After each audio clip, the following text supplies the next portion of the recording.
Bismillahirrahmanirrahim. Alhamdulillahirabbil alamin wassalatu wassalamu ala asyrafil anbiya'i wal mursalin wa ala alihi wa sahbihi ajma'in. Subhanaka la ilma lana illa ma 'allamtana innaka antal alimul hakim. Rabbi shrah li sadri wa yassir li amri wahlul 'uqdatam min lisani yafqahu qawli. Amma ba'd.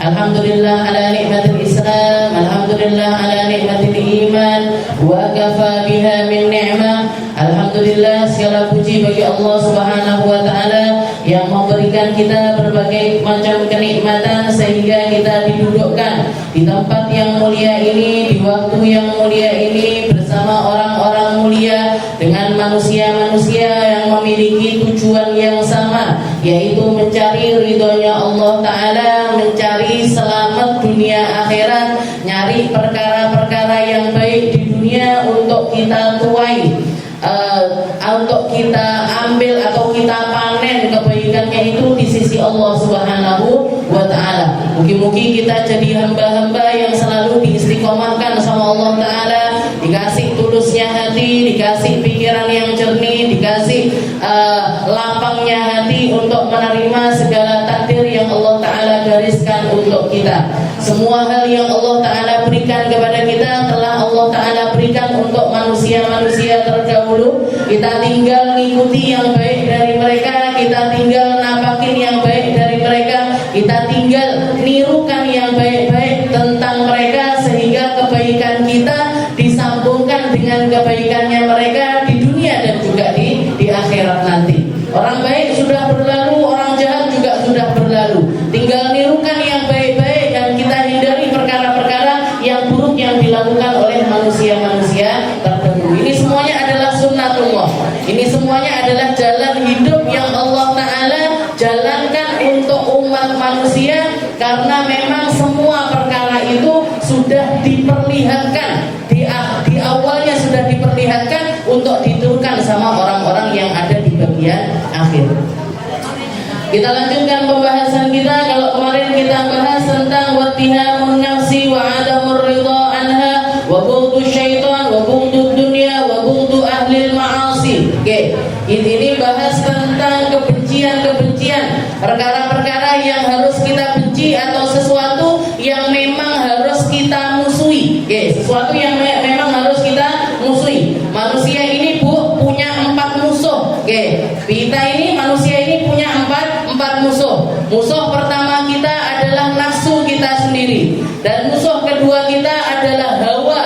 Oke, keinginan-keinginan. Apa perbedaan antara nafsu dengan hawa? Antara nafsu dengan hawa. Kalau nafsu itu keinginan-keinginan yang sifatnya sesuatu yang nampak. Oke, pengen makan, pengen minum, pengen tempat yang indah, pengen pakaian yang indah, pengen sepatu, tas dan lain sebagainya, itu namanya adalah nafsu. Oke, ini harus kita punya pengendalian diri di dalam perkara tersebut. Kalau hawa itu apa? Hawa itu adalah keinginan-keinginan yang seringkali nggak nampak. Oke, lebih kepada keserakahan, ketamaan, pengen dilihat, pengen nampak, pengen ditempatkan di tempat yang mulia dan lain sebagainya. Ini namanya adalah hawa. Oke, dan hawa lebih mengerikan dibandingkan nafsu. Oke, orang ketika punya rasa-rasa pengen, dan keinginannya itu tentang sesuatu yang nggak nampak, maka itu lebih mengerikan lagi. Oke, jadi misalkan kita punya usaha, pengen usahanya kita laris, dan kita punya keinginan untuk mematikan usahanya orang lain. Ini adalah hawa. Oke, kita punya ilmu dan kita pengen jadi orang yang paling nampak di dalam keilmuan kita. Itu hawa. Oke, dengan sholat dan pengen nampak di dalam sholatnya ini sebagai seseorang yang baik, itu namanya hawa. Oke, jadi hawa ini bahkan lebih mengerikan dibandingkan nafsu. Kalau nafsu itu tentang ya pakaian, jilbab, apa yang nampak dari kita, kendaraan, rumah dan lain sebagainya, itu nafsu. Oke, nafsu butuh untuk dikendalikan, hawa lebih lagi untuk harus kita kendalikan. Oke, ini dua musuh ini musuh yang paling sulit untuk dikendalikan. Kenapa? Karena kita Karena yang kita lawan diri kita sendiri. Padahal tabiatnya manusia itu cinta sama dirinya sendiri, seneng karo awake dhewe, tresno sama diri kita sendiri. Makanya dirawat, makanya kita jaga, makanya kita kalau misalkan melihat jenengan lagi jalan ada kerikil atau ada batu besar, jenengan menghindar, gak malah tak tak jalan di atasnya aja ben keplecok saya. Nggak ada orang kayak gitu. Kelihatan ada kayu rada ndeluncur, jenengan lewat wis benelah gedaduk kritek. Nggak ada orang kayak gitu. Kenapa? Karena tabiatnya manusia itu memang jagain dirinya. Makanya ketika kita diperintahkan sama Allah Ta'ala untuk mengendalikan hawa nafsu, ini menjadi sesuatu yang sangat sulit. Bahkan para ulama mengatakan ngopeni hawa nafsu atau mengendalikan hawa nafsu itu lebih sulit dibandingkan ngalahkan 70 setan.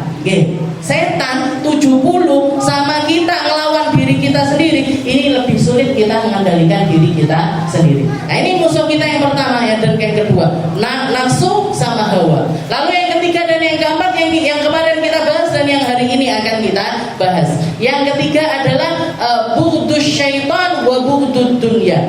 Benci sama setan dan benci sama dunia.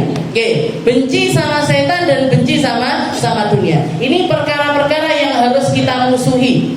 Harus kita musuhi, harus kita harus tahu. Kita harus kenal sama musuh-musuh kita untuk kita ngambil strategi gimana caranya biar dia ini tidak mengendalikan kita. Lek setan gampang, Bu.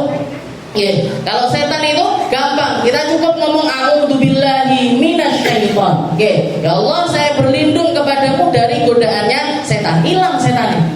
Menang setannya. Mau itu setan manusia atau setan jin, sing ketok atau yang enggak kelihatan, yang kelihatan atau enggak kelihatan, maka cukup kita mengatakan a'udzubillahi minasyaiton, mesti menang.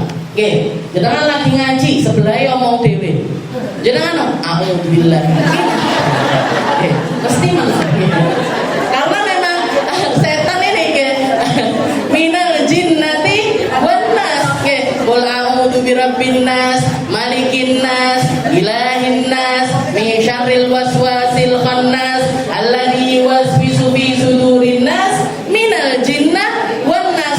Setan ini dua bentuknya, yang yuwaswis fi sudur, yang sering kali bikin hati kita ini gelisah, bikin hati kita ini dikitik-kitiki atau tergelitik. Itu ada dua jenisnya. Ada dari golongan manusia yang mestinya kelihatan, manusia kelihatan kan? Dari golongan manusia yang kelihatan dan dari golongan jin yang enggak kelihatan. Cukup jenengan kalau kelihatan yang seperti itu, a'udzubillahi minasyaiton, mesti menang. Jadi yang pertamanya saya kipi, enek gosip terbaru apa enggak? Alhamdulillah, minasyaiton. Pasti menang, saya ngaji di sini. Jadi misalnya kayak gitu. Nah, ini setan ini paling gampangnya. Katanya Allah Ta'ala, inna kaida syaitan kana dha'ifa. Sungguh tipu dayanya setan itu gampang sekali untuk ditaklukkan. Habib Abdullah bin Alawi Al-Haddad pernah ketika beliau ini lagi pengajian, pengajiannya tenang sekali, nggak ada orang yang ngomong sama sekali, nggak ada yang khusyuk semuanya. Istilahnya dengarkan beliau itu secara seksama. Tahu-tahu dari luar majelis, dari bagian depannya, dari parkiran lah istilahnya kalau kita sekarang, di bagian parkiran tahu-tahu ada salah satu kendaraannya orang yang di majelis itu tadi yang berontak. Zaman dulu bukan mobil, bukan motor, tapi kuda ataupun juga sesuatu yang keledai. Jadi keledainya itu nggak kenapa-kenapa, ujuk-ujuk ngamuk-ngamuk di terasan, sehingga bikin orang-orang ini mengo kabeh. Katanya sama Habib Abdullah, ditenangkan lagi. Wes enggak usah mengo-mengo. Yang punya kendaraan aja keluar untuk menenangkan. Enggak lama setelah itu salah satu di tempat majelis ini ada anak kecil yang juga ujuk-ujuk rewel. Rewel di dalam majelis. Semuanya hanya gesroh lagi gitu. Kan bikin memecahkan konsentrasi. Gesroh lagi. Katanya Habib Abdullah ditenangkan lagi setelah itu nyuruh orang tuanya untuk menenangkan si anak tersebut. Katanya Habib Abdullah, kalian tahu apa yang tadi itu sedang terjadi? Setan sudah putus asa untuk goda kalian biar nggak biar gak ngantuk di dalam majelis, ditaburi tepung pangga ndak enek saya ngantuk, dibikin ini nggak istilahnya fokusnya itu nggak pecah dari majelis ini, maka setan ganti goda sesuatu yang lain, yang digoda kendaraan yang ada di luar, bikin kalian pecah konsentrasi. Setelah itu bikin anak kecil ini rewel sehingga dia juga pecah, sehingga orang yang ada di majelis itu tadi pecah konsentrasinya. Ini tipu dayanya setan, Bu. Tapi gampang ditangani, gampang untuk kita tangani. Nah, jadi yang penting kita kenal aja, setan ini piye, yang dibikin sama setan, saya ini dibikin seperti apa, dia ini ngapain saya, dia ini goda saya lewat mana, dia goda saya ini lewat mana. Kata Nabi Muhammad, inna syaitan la yajri li ibni adam majrad dam. Setan ini jalan sama aliran darahnya manusia. Jadi dia kenal betul sama tabiatnya kita, Bu. Wong iki isuk senengane ngene, wong iki awan senengane ngene. Dia jadwalnya makan jam sekian, dia jadwalnya istirahat jam sekian, dia jadwalnya sama suaminya jam sekian. Nanti digoda sesuai dengan porsinya. Lagi di kamar mandi, setan kamar mandi yang goda. Lagi sholat, setan sholat yang godok. Jadi sip-sipan, Bu. Gantian. Waya ning jentik awakmu sing godok. Nanti waktunya dia sholat, nanti aku lagi yang datang. Jadi terus seperti itu. Ini tipu dayanya setan. Tapi gampang, nanganinya gampang. Cukup kita itu nyambungkan hati kita kepada Allah Ta'ala. Setiap hati yang di situ ada Allah Ta'ala, setiap hati yang di situ disinari cahayanya Allah Ta'ala, nggak akan bisa diapa-apain sama setan. Nggak akan bisa diapa-apain sama setan. Nggak bisa. Dia dipalingkan ke sana, dipalingkan ke sini. Kalau orang sudah lurus, hatinya nyambungnya kepada Allah Ta'ala, nggak akan tergoyahkan dengan bisikan setan macam apapun. Itu lawan kita yang ketiga. Setelah itu lawan kita yang keempat atau musuh kita yang keempat yaitu ad-dunya. Haqaratud dunya. Hinanya dunia tapi diperebutkan banyak orang. Jeleknya dunia, buruknya dunia, tapi manusia seluruh dunia hampir semuanya mati-matian nyari dunia, mati-matian mengumpulkan dunia, mati-matian gimana caranya bisa mendapatkan yang namanya dunia. Halal dilakukan, haram diterap. Ini yang orang-orang yang harus kita tahu bahwasanya dunia ini adalah musuhnya kita. Musuhnya kita, tapi kita hidup di dalamnya. Musuhnya kita, tapi kita tinggal di dalamnya. Musuhnya kita, tapi kita masih terus harus mendapatkannya. Istilahnya dunia ini, kita ini hidup di dunia, berarti masih butuh sama dunia, gitu. Kita makan masih butuh duit. Kita pengen rumah kita terang, butuh duit. Jangan nyekolahkan anaknya, butuh duit. Punya kendaraan, ya harus punya duit. Semuanya kita butuh duit. Tapi gimana caranya biar dunia ini laisa min akbari hammina, bukan menjadi sesuatu yang prioritas kita utama, bukan. Prioritas kita utama bukan. Jangan sampai dunia ini menjadi sesuatu yang pokoknya piye carane aku kudu ento. Gimana caranya saya harus mendapatkan apa yang saya inginkan dari perkara-perkara dunia. Aku kudu duwe omah sing apik, aku kudu duwe kendaraan sing apik, aku kudu gawe klambi sing apik. Ini loh Bu yang bikin kita ini melakukan perkara-perkara yang sangat-sangat menghinakan diri kita karena kita memuliakan sesuatu yang dihinakan sama Allah Ta'ala. Dunia ini dihinakan sehina-hinanya sama Allah. Dunia ini enggak direken sama Allah Ta'ala. Semenjak diciptakan la yaltafit ilaih, dikatakan dunia ini begitu Allah Ta'ala menciptakannya, Allah Ta'ala enggak pernah nengok. Ngingok elon boten, didelok elon enggak, dilihat sama Allah Ta'ala saja tidak. Kenapa? Karena saking hinanya dunia.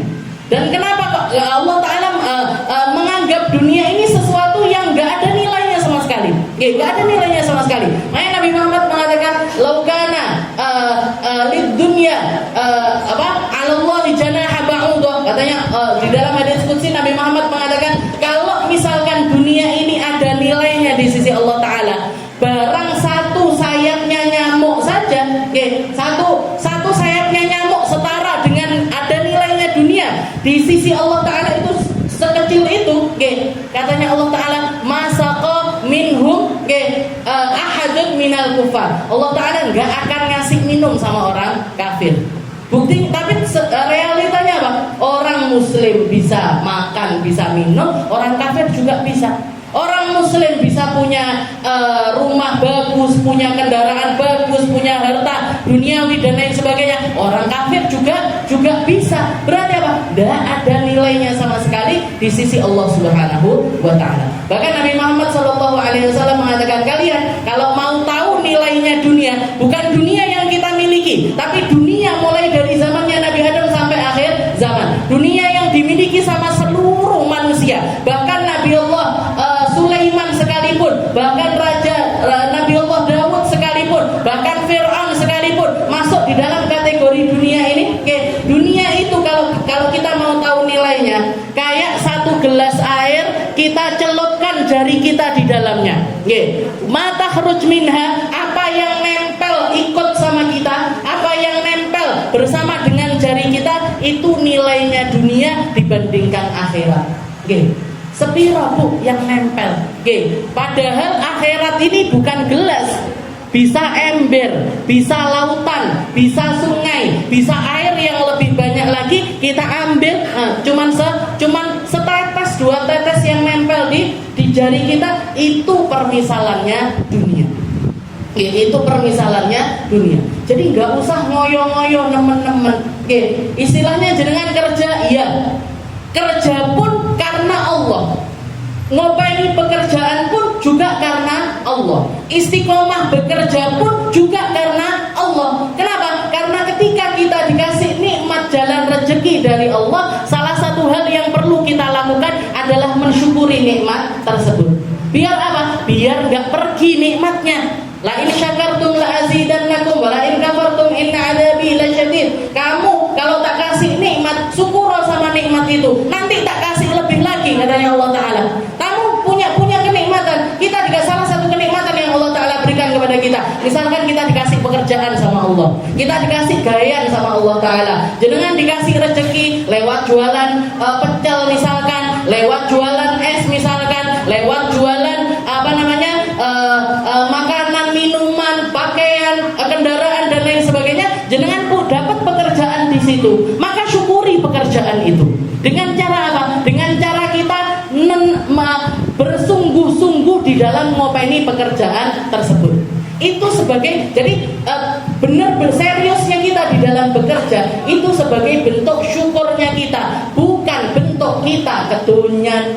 Ketunyan.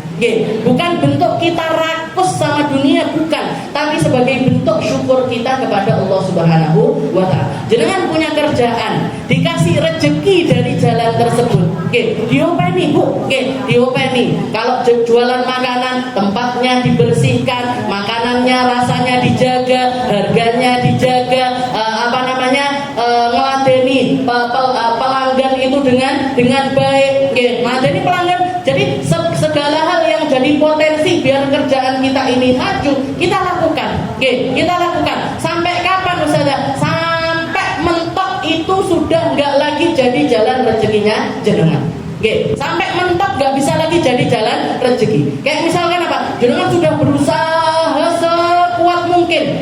Sedino buka dasaran dari pagi sampai sore, nggak laku sama sekali. Nggak laku sama sekali. Satu aja nggak laku. Satu aja nggak laku. Ditelateni sesok buka neh, sesok neh buka, sesok neh buka, sampai sebulan tetap nggak ada yang beli sama sekali. Ya sudah, ditutup aja. Berarti ini bukan jalan rezekinya kita.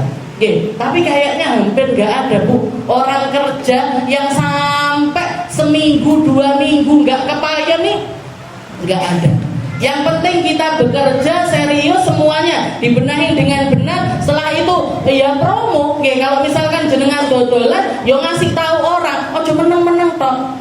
Jangan diem aja. Jenengan baru buka meneng tok, ada orang lewat.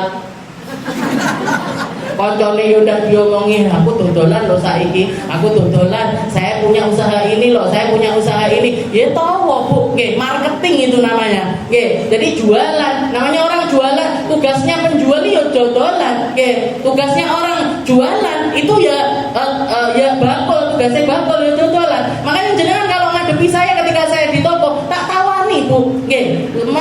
kita di majelis, gitu. Di majelis bukan tempatnya dagang, di majelis bukan tempatnya kita untuk ngobrolin tentang masalah yang semacam itu. Tapi kalau jenengan ketemu saya, ketemunya di toko, tak tawani, ini korma, saya punya dagangan korma, saya punya dagangan jilbab, saya punya dagangan baju, saya punya dagangan ini. Tahu, tugasnya bakul itu tahu. Nggih, lek bakul meneng-meneng tok, aja tuku nggon aku, kok tuku nggon liya. Ini orang aneh ini. Nggih. Jadi istilahnya, kecuali orang-orang yang memang sambungan keyakinannya sama Allah Ta'ala itu luar biasa, kayak yang pernah saya ceritakan orang-orang Hadramaut itu, kalau mereka sudah cukup jualannya, cukup untuk makan hari itu sama keluarganya, ditawak nih, kudu dulu, tukuan nih gue tonggo kuwi. Saya sudah kepayon, sudah cukup untuk keluarga saya. Itu dari pagi belum ada yang beli. Kamu beli aja di situ, harganya sama, kualitasnya sama, yang bahkan kita ngambilnya dari tempat yang sama. Bahkan yang lebih parah lagi, ditudoi tempatnya kita kulaan. Tempatnya mereka kulaan itu dikasih tahu. Kamu anak sekolahan ya, anak yang sekolah di Darul Zahra, pondoknya Habib Umar, ojo tuku nek kene, larang. Jangan beli di sini, mahal. Kamu anak sekolah, mesti uangmu itu terbatas. Beli di sana, saya kulaannya di sana. Ini bakul opo. Ini orang-orang Hadramaut itu sambungan hatinya kayak gitu. Jadi buhdud dunia. Dunia ini kita harus nangani, Bu. Kerja itu jadi satu kewajibannya kita. Kerja untuk memberdayakan diri kita sendiri. Karena kita masih dikasih akal yang sehat, dikasih umur masih muda, dikasih kekuatan untuk bekerja, ya kerja. Jangan minta-minta, jangan ngarep sama orang, jangan merendahkan diri kita kepada orang lain. Jangan merendahkan diri kita kepada orang lain. Kalaupun jenengan harus mintalah sama orang-orang yang memang kita patut untuk meminta kepadanya. Kayak jenengan perempuan patut minta sama suaminya. Patut minta sama suaminya. Kalau misalkan belum menikah, ya minta sama orang tuanya. Belum menikah, minta sama orang tuanya. Kalau misalkan jenengan sudah sepuh, nggak produktif lagi, punya kesempatan untuk minta sama anaknya. Tapi biasanya orang tua malu untuk minta sama anak. Anaknya sing kudu ngerteni sama orang tuanya. Anaknya yang harus ngerteni kalau orang tuanya ini ketika mereka sudah di usia senja, nggak bisa lagi kerja, nggak bisa lagi untuk produktif, berarti kita yang harus support kebutuhan hidup mereka. Karena orang sepuh ya butuh makan. Nggak mek sing nontok, sing butuh makan. Mentang-mentang nggak kerja berarti nggak luwe. Lek nggak kerja berarti nggak luwe, nggak ada. Jadi dunia. Jadi makanya Nabi Muhammad SAW selalu memberikan percontohan kepada kita itu lewat perkara-perkara dunia. Karena dunia ini sesuatu yang bisa kita rasakan, sesuatu yang bisa kita lihat, sesuatu yang bisa kita bayangkan. Tapi kalau antara dunia dengan akhirat itu perbedaannya nggak bisa dibandingkan lagi. Bukan cuma nggak bisa setara, tapi nggak bisa dibandingkan sama sekali. Berapa sering Nabi Muhammad mengatakan, laqadwatun aurahatun fi sabilillah khairun minad dunya wa ma fiha. Jenengan budal ngaji, mau itu di pagi hari ataupun itu di petang hari, katanya Nabi Muhammad, khairun minad dunya wa ma fiha, lebih baik daripada dunia seisinya. Jenengan punya dunia seisinya di genggaman, tapi ndak iso ngaji, ndak iso budal ngaji, ndak bisa thalabul ilm, nggak bisa ngambil hikmah, nggak bisa ngambil pelajaran, nggak dapat jatah dari rezeki akhirat, nggak ada nilainya di sisi Allah Ta'ala. Jadi iming-imingnya sampai seperti itu, Bu. La rauhatun aw ghadwatun aw rauhatun fi sabilillah khairun minah. Jangan berangkat pergi kemanapun itu, kalau di jalannya Allah Ta'ala, mau pagi mau sore, itu lebih baik daripada dunia seisinya.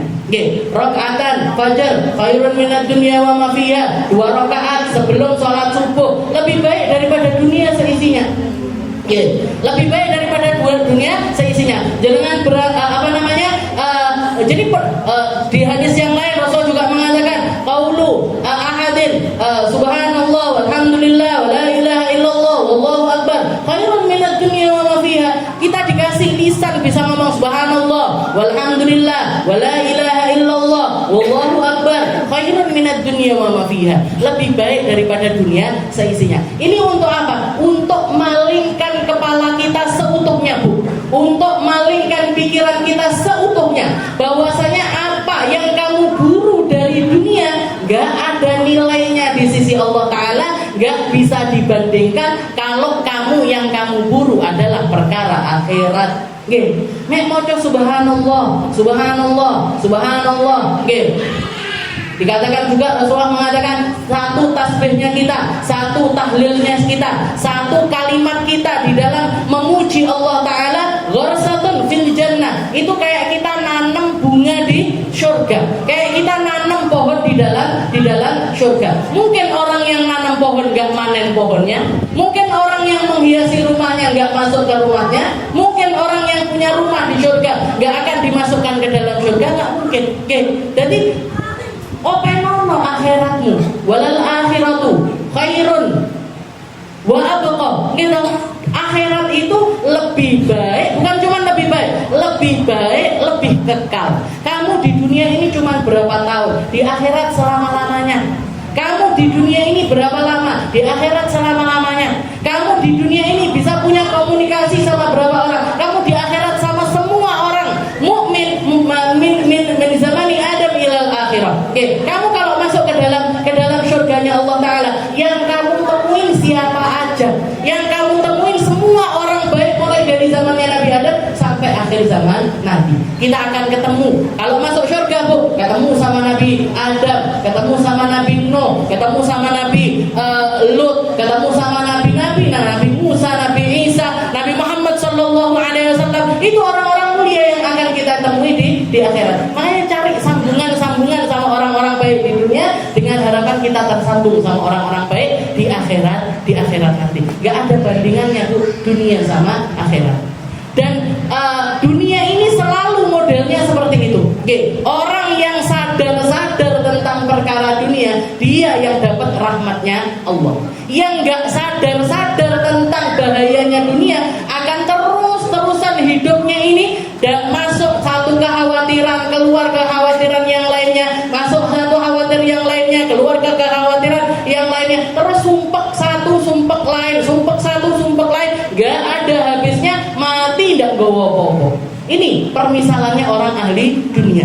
Dia cuma sibuk aja, kayaknya kerja, kayaknya nyari duit, kayaknya healing, kayaknya liburan, kayaknya anak-anaknya ini diopeni dengan baik. Tapi kalau nggak ada konsepnya Nabi Muhammad, nggak ada konsep dari Allah Subhanahu Wa Taala, dia cuma keluar dari satu kesibukan ke kesibukan yang lainnya, masuk ke akhirat nggak bawa apa-apa. Masuk ke alam akhirat nggak bawa apa-apa. Yang nggak amal baik, yang nggak ibadah yang baik, yang nggak kelakuan yang baik, nggak ninggalkan, bahkan nama baik aja nggak ninggalkan. Naudzubillahi min dzalik. Ini orang-orang ahli dunia. Di zaman Bani Israel dulu Rasulullah pernah menceritakan 3 kisah. Jadi yang bisa kita ambil pelajaran tentang hakikatnya dunia dan muamalahnya dunia. Di zaman Bani Israel Rasulullah menceritakan ada 3 manusia. Satu akrab, satu abros, satu akrab, satu a'ma. Satu orang yang dapat ujian dari Allah Ta'ala berupa sakit kusta seluruh badannya. Kena belang-belang seluruh badan, gatal-gatal di seluruh badan. Kena penyakit kusta. Yang satu lagi akrab. Akrab ini orang yang kepalanya itu nggak bisa ditumbuhi rambut. Jadi botak, bukan cuma botak, tapi ada penyakit kepala yang menjangkit kepalanya sehingga orang-orang itu jijik sama orang tersebut. Dan yang ketiga lagi a'ma, orang buta. Orang yang dikasih sama Allah Ta'ala dari mulai lahir gak bisa ngelihat. Setelah itu Allah Ta'ala pengen uji 3 orang ini tadi. Pengen diuji sama Allah Ta'ala. Allah Ta'ala merintahkan satu malaikat untuk mendatangi mereka satu persatu. Yang pertama didatangi yang abros ini tadi, yang punya penyakit kusta. Ditanya sama malaikat Jibril, ya abros, wahai orang yang kena sakit kusta, ma ahabbu syai' ilaik, apa sesuatu yang jadi keinginanmu ini apa sekarang? Maka dia mengatakan uridu an launun hasan, wa an yubri Allahu minal baras. Saya pengen sakit kusta saya ini sembuh. Setelah itu Allah Ta'ala ngasih saya kulit yang bagus. Maka malaikat tersebut ngusap badan si orang tersebut, si penyakit kusta ini tadi, diusap sama malaikat, disembuhkan sama Allah Ta'ala. Disembuhkan sama Allah. Setelah itu ditanya lagi, ma ahabbul mal ilaik, Kamu kalau punya harta yang paling kamu inginkan ini apa? Maka dia mengatakan an-naqah. Saya paling seneng itu paling bisa ngopeni onta. Maka dikasih onta yang lagi hamil. Dikasih onta yang lagi hamil. Nih, bawa barakallahu fik. Semoga Allah Ta'ala ngasih kamu keberkahan di dalam onta ini tadi. Dibawa sama dia. Pindah ke akrab, orang yang buta ini tadi. Pindah ke yang buta ini tadi. Ditanya lagi dengan pertanyaan yang sama, kamu pengen apa? Saya pengen ini buta saya sembuh, penyakit kepala saya ini sembuh, orang-orang jijik sama diri saya. Diusap sembuh. Diusap setelah itu sembuh.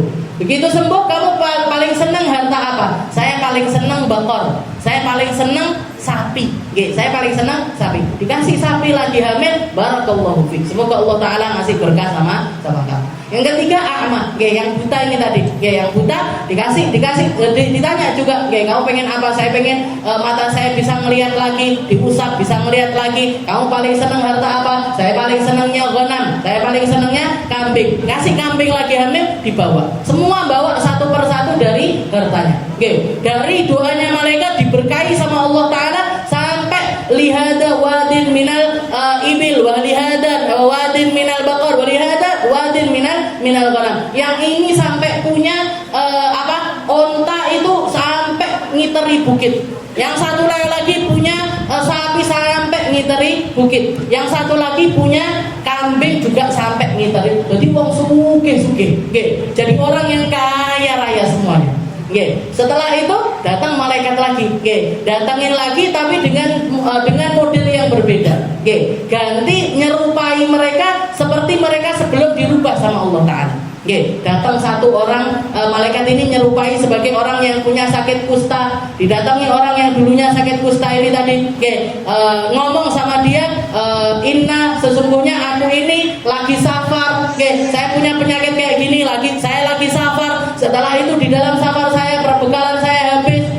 Saya nggak bisa ngejibni siapapun, saya nggak bisa bersandar kepada siapapun kecuali kepada Allah Ta'ala, kemudian kepada kamu.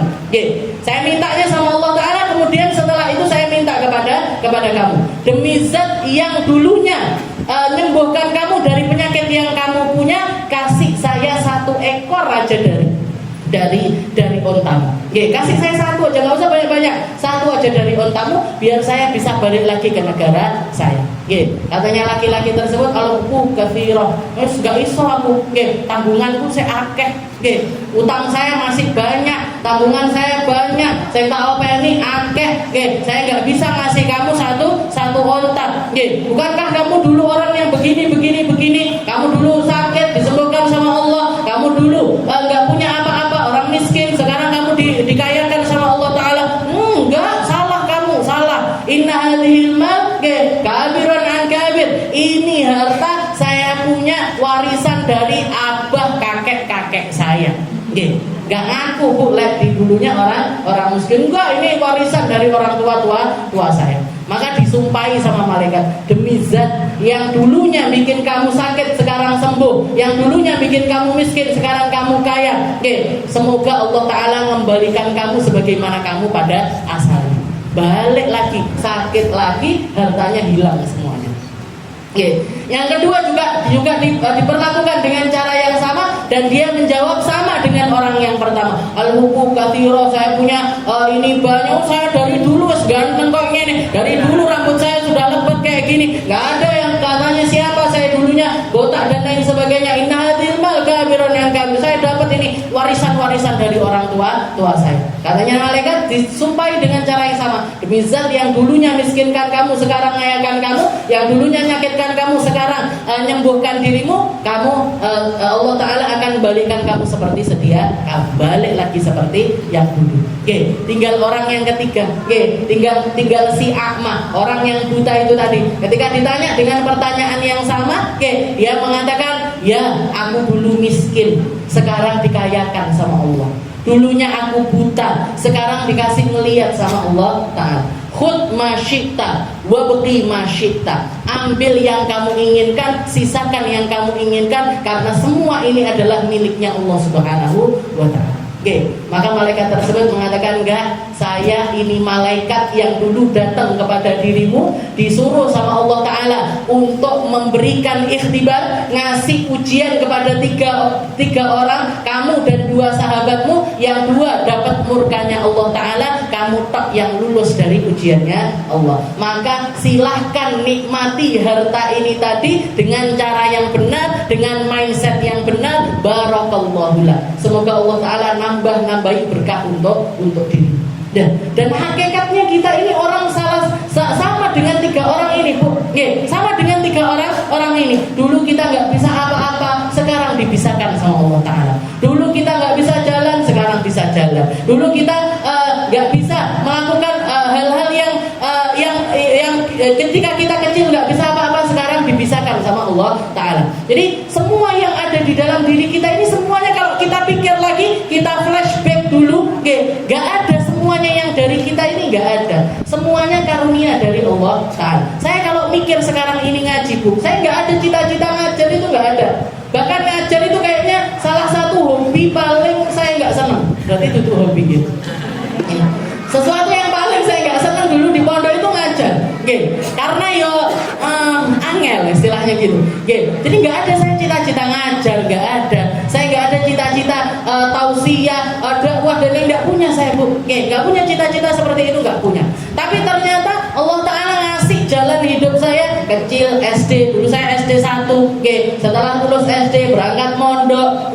Yang bikin saya dapat hidayah mondok ini siapa? Ya Allah. Yang ngasih orang tua saya keinginan untuk mondokkan anaknya siapa? Allah. Yang ngasih mereka rezeki untuk mondokkan kita siapa? Allah. Gak ada campur tangan siapapun. Gak ada yang memberikan jalan tersebut kecuali jalan yang Allah Ta'ala berikan kepada kita. Sampai sekarang saya bisa duduk di sini ngajar jenengan, ngaji sama jenengan. Ini semuanya apa? Karunia dari Allah Ta'ala. Kalaupun saya bisa ngajar sekalipun, tapi nggak didatangkan panjenengan semuanya, yo percuma ya. Ngaji dewe ndak enek sing ngrungokne, ujung ya. Jadi semuanya ini rezeki. Yang ngomong rezekinya untuk ngomong, yang duduk dengarkan rezekinya di dalam duduknya, yang mengokne telinga rezekinya dia untuk mendengarkan, yang buka hatinya rezekinya dia untuk terbuka hatinya, yang buka pikiran rezekinya dia untuk terbuka pikirannya, dan semuanya sumbernya dari satu, yaitu Allah Subhanahu wa Ta'ala. Ketika kita bisa mengelolanya dengan benar, ketika kita bisa mensyukuri hal tersebut, tahu persis ini dari siapa dan untuk apa, tahu persis caranya untuk nyari ridhonya Allah Ta'ala di dalam semua hal yang Allah Ta'ala karuniakan kepada kita, disitulah hidup kita di dunia diberkahi sama Allah, di akhirat juga dapat kenikmatan dari Allah. Ni'imah. Rasulullah pernah mengatakan kepada salah satu sahabatnya, Sayyidina Amir ibnul As. Sayyidina Amir ibnul As ini dipanggil sama Nabi Muhammad untuk dapat perintah jadi panglima perang. Disuruh dapat perintah untuk jadi panglima, suruh perang sama Rasul. Datang, Rasulullah ngasih petua-petua, wahai Amir, nanti kamu bikin strategi gini. Dan kamu, wahai Amir, kalau kamu nanti istilahnya di dalam peperangan ini, kamu nanti tak gaji sekian, kamu tak kasih harta sekian, kamu tak kasih ghanimah sekian. Rasulullah ngasih nominal dari harta dunia untuk karepe Rasul, untuk motivasi orang ini. Sama kayak orang kalau mau kerja sama kita, kalau interview karyawan itu kan gitu. Nanti kamu per bulan gajinya sekian, uang makannya sekian, fasilitasnya ini, dan lain sebagainya. Jadi jawabannya Rasul ini ngasih tahu tentang apa yang akan dia dapatkan dari harta duniawi. Nanti kamu dapat sekian. Maka Sayyidina Amir mengatakan, ya Rasul, mali hada aslamtu. Ya Rasul, bukan untuk ini saya berislam.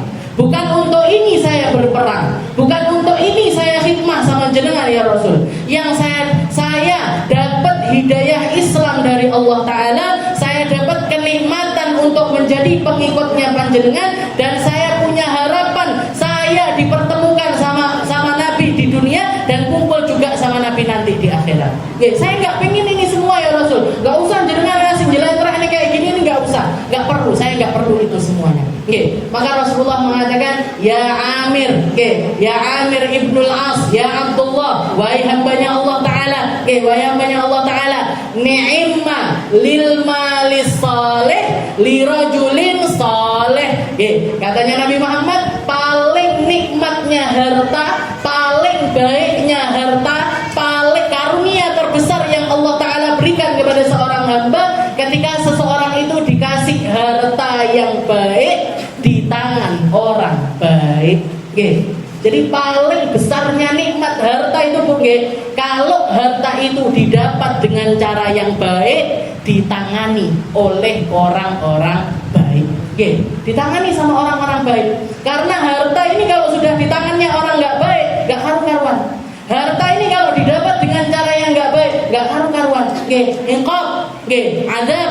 Akhirnya nanti bakalan disiksa sama Allah Ta'ala. Akhirnya nanti akan dapatkan kerugian di nerakanya Allah Subhanahu wa Ta'ala. Tapi paling nikmatnya harta itu ketika didapat dengan cara yang baik, ditasarruf, ada ditangani sama orang-orang yang baik. Makanya para ulama sampai mengatakan sedekah paling tinggi itu adalah sedekah sama orang-orang soleh. Sedekah sama ulama yang soleh. Orang punya ilmu dan orang berilmu itu adalah orang yang baik. Kenapa? Karena harta ini akan dipakai secara optimal sama mereka. Jenengan sedekah, jangan ke saya tapi orang lah misalkan. Saya ngasih contoh misalkan yang terkenal misalkan ke Buya Yahya misalkan. Jenengan ngasih hadiah sandal jepit sama Buya Yahya atau sandal yang agak bagus ke Buya Yahya. Ini sandal ini kira-kira dibawa kemana sama beliau? Gak mungkin Bu dibawa ke diskotik, gak mungkin. Masuk pasar juga jarang-jarang beliau. Masuk pasar jarang-jarang. Ini sandal dipakainya dari satu pondok ke pondok yang lainnya, dari satu pesantren ke pesantren yang lainnya, ketemu satu ulama ke ulama yang lainnya. Ketika kita ngasih sandal ini berapa sih paling mahalnya? 200.000, 150.000 misalkan, yang pantas untuk dipakai. Ini ketika kita ngasih sandal kepada beliau, tempat kemanapun beliau berpijak kita dapat pahalanya. Siapapun yang beliau temui dengan sandal itu tadi, kita dapat pahalanya juga. Ini loh bedanya sedekah sama orang alim soleh sama orang yang biasa-biasa aja. Sama orang yang biasa-biasa saja. Jangan kalau ngasih sandal ke saya, paling tak bawa ke rumah, ke toko, ke kafe saya. Paling mek ngono tok. Ya ke majelis lah, majelis beberapa. Jadi istilahnya ketika orang itu kealimannya, semakin tinggi kealimannya, semakin soleh orangnya, semakin ketika kita ngasih harta ke mereka, ngasih sesuatu kepada mereka, ngasih hadiah ke mereka, ini pahala yang ngalir ke kita ini jauh lebih banyak ketimbang kita kasih kepada orang lain. Ni'imah lil malis saleh. Jadi paling nikmatnya harta itu ketika dicari dengan cara yang benar dan diberikan dan ada di tangan orang-orang yang benar. Orang-orang seperti itu nggak punya pikiran nyimpen harta, Bu. Orang-orang seperti itu nggak punya pikiran nyimpen harta. Saya tahu salah satu ulama yang ada di Jakarta, Habib Mundir Al-Musawa, punya majelis besar sekali, namanya Majelis Rasulullah. Kalau beliau bikin gelaran acara sampai harus tempatnya itu di Monas. Saking akeh sing teko, jutaan orang yang beliau ajak untuk bersalawat. Dikatakan anak-anaknya ini mengatakan Habib Mundir itu sampai meninggal dunia nggak punya rekening. Rekening nggak punya, Bu. Rekening aja nggak punya. Terus orang kalau donasi ke beliau gimana? Punya rekeningnya Majelis Rasulullah. Punya rekeningnya majelis, bukan rekening pribadinya beliau. Saking ngelepai tentang dunia dan menfokuskan semuanya itu. Jadi semua harta yang masuk ke beliau ini keluar lagi, keluar untuk umat, keluar untuk umat, keluar untuk umat, dan terus seperti itu. Ini orang-orang soleh itu seperti itu. Makanya ketika kita sedekah ke mereka, ini harta nggak mungkin jadi azab, ini nggak mungkin. Jadi sesuatu yang bakalan merugikan kita la fid dunia wal apalagi fil akhirah. Di dunia nggak akan rugi kita, apalagi ketika nanti di akhirat. Jadi hakikatnya dunia itu seperti kudu ditangani dengan baik. Makanya salah satu doanya para ulama, Allahumma ja'al dunyana fi aidina laisa fi qulubina. Ya Allah, jadikan harta dunia ini di tangan aja ya Allah. Jangan sampai menjekit di dalam hati. jangan sampai masuk ke dalam hati. Saya ingat paman saya ketika kerampokan, toko emasnya dijebol, dari samping itu dijebol. Setelah itu semua dagangannya entek, miliaran tuh kerugiannya. Lapor polisi, malah kata polisinya kasih uang dulu baru kita carikan. Ini para wong tiba kembruan ondo, wes labu entek kabeh masih disuruh ngasih uang lagi ke polisi kalau mau dicari, kalau mau diusut ini tadi, pencuriannya itu tadi. Malamnya beliau tidur, isu-isu tangi begitu bangun gini, alhamdulillah saya iso turu di bawah. Alhamdulillah masih bisa tidur. Jadi yang dialhamdulillahi ini apa? Yang dialhamdulillahi dikasih hati sama Allah Ta'ala, masih bisa berlapang diri walaupun di depan mata ini ada kerugian sekian miliar. Berarti saya dikasih hati waras, masih dikasih hati yang kecintaan kepada dunia ini nggak sampai jetit di dalam hati. Tapi kalau jenengan lihat, orang-orang yang kalah pilkada itu, sampai zaman sekarang sampai rumah sakit itu menyediakan kamar-kamar khusus, rumah sakit jiwa khusus orang-orang yang kalah pilkada. Padahal saya yakin ini di rekeningnya masih ada uang ini. Saya yakin dia ini masih punya harta yang tersisa. Tapi sampai jadi gila, sampai bikin mereka ini hilang akal, sampai bikin mentalnya ini jatuh. Ini apa ini? Ini orang yang jelas-jelas hartanya hilang dan gak bisa diapa-apain lagi, tapi saya waras, saya iso ngadeg, sekarang bahkan tokonya bisa bangkit kembali. Lah ini orang-orang yang saya yakin duitnya masih ada, tapi malah bikin dia jadi gila. Kenapa ini? Jetit bu sama dunia. Jadi hatinya ini loh yang terpaut sama dunia. Bahkan kemungkinan bukan cuma terpaut sama dunia, tapi juga terpaut dengan hubbul jah, cinta untuk punya jabatan. Di sini kalau sudah orang punya yang satu ini tadi, ini lebih parah lagi dibandingkan hubbul dunia. Lebih parah lagi dibandingkan cinta terhadap harta duniawi. Cinta atau keinginan, obsesi, ambisi untuk jadi orang-orang yang punya jabatan. Nah ini bahaya sekali. Makanya kudu dibenak hati ini, ditoto hati ini. Jadi ngeling-ngeling terus hadisnya Nabi Muhammad SAW. Ayat-ayat Al-Quran itu semuanya fungsinya untuk ngingetin kita.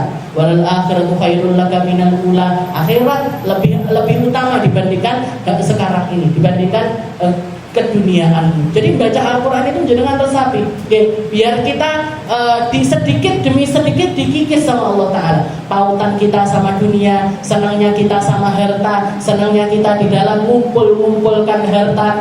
Ojo sampai hobinya kita deloki sadur kening. Menambah. Jadi cari kesenangan selain itu. Cari kesenangan di dalam hal-hal yang lain, sambil minta terus sama Allah Ta'ala. Ini doanya para ulama ini, ya Allah, Allahumma ja'al dunyana, ya Allah jadikan dunia kita itu di tangan aja, jangan sampai masuk ke dalam hati. Karena dunia itu mau nggak mau jenengan pasti ninggalkan. Kalau bukan jenengan yang istilahnya bukan jenengan yang ninggalkan, maka dia akan ninggalkan kita. Itu pasti. Dunia itu seperti itu. Kalau enggak dia yang kita tinggalkan, ya kita yang meninggalkan dia. Jadi kudu ditangani dengan benar agar rasa-rasa ini tadi terkikis. Biar kita nggak diperbudak sama dunia. Wa bughdu ahlil ma'asi wa mahabbatullah wa mahabbatu kalami wa rasulihi was sahabah wal al wal ansar was salihin wallahu a'lam bishawab. Insyaallah kita lanjutkan di pertemuan yang selanjutnya.